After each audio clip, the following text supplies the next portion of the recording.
I finally watched that Vince McMahon documentary. I still have not seen a lick of it. Dude. But I also, yeah, go ahead. I remember watching him live. It's so crazy and it's hard to say because he has done, apparently, allegedly, so many terrible things. Terrible things. But there's also something so oddly likable about him. Maybe it's because he's so unapologetically himself.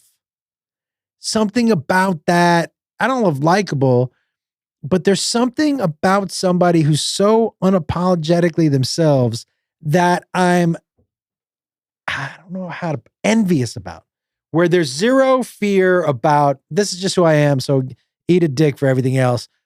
And there's something, even though I know he's done terrible things. And by the way, I would say this about Steve Jobs too. Look, dude, did you read the book about Steve Jobs? Did you ask me if I read a book? Right. Yeah. Good talk. Midway through the book, dude, and I acknowledge all the amazing things he's done, but I was like, when is that chapter about cancer coming? Yeah. No, he was what a fucking dick. Jack off, yeah. But also, there were some things that were admirable about him. This is the crazy thing about people where nobody seems to be able to understand. Yeah, man, like everybody's got bad and everybody's got good. And so just to judge somebody for one of them is the wrong way to go. And so I would say Vince McMahon, talking to some of these people or some of the people in the doc, love him because of what he's done for their lives. And other people, obviously, he's done some fucking horrific things, allegedly, to some women and dudes. Mm-hmm. So, like, that's why it was so fascinating to me. We're not discrediting any of the things that he did, by the way. Like, we're not taking away from that. I don't think I have. No, I just. But that's what's so fascinating to me when you have this character and he is a character. I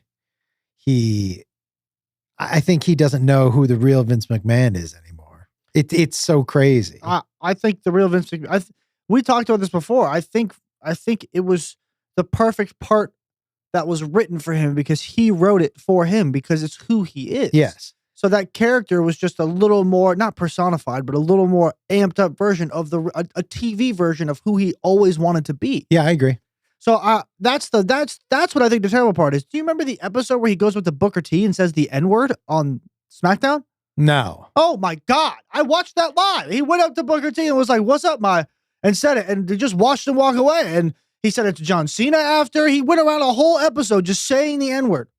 It was fucking wild. Bananas. It was fucking wild. He wrote scripts for the things he had always wanted to do to people. Yeah. Which I think is incredibly fucked up. Yeah, dude. And by the way, that comes out in the documentary. But it's interesting, right? This is what I'm saying. He did so many bad things. And then for some people did so many good things.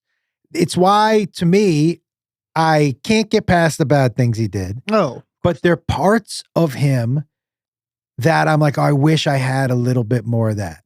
I wish I had a little bit more of the I don't give a fuck what anybody thinks. I feel like you're developing that. I am pretty damn close. Yeah, I know. Pretty damn close.